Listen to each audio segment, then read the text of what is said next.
எண்ணெய் தேவையான அளவு ஊற்றிக்கொண்டு ப்ரிப்பேர் பண்ணிக்கணும். அதன் பிறகு 4 முட்டை எடுத்து வச்சுள்ளேன். எங்கள் வீட்டிலே விட்டது 4 முட்டை. அதை ஆம்பலேட்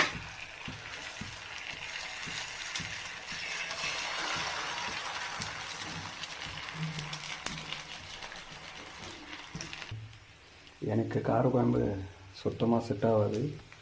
அதனால் ஆம்லேட் கூட இருந்தால் அதிகமான உணவை உட்கொள்ளாததும் சரி, அதிகமான உணவு பகிர்ந்தலை துண்ண வேண்டும். அதனாலேயே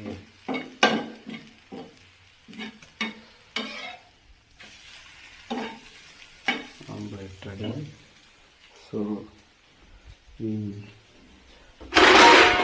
பண்ணணும் சோறு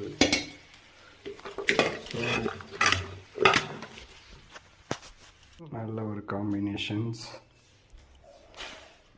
காரக்குழம்பு வித் ஆம்லேட். ஓகே.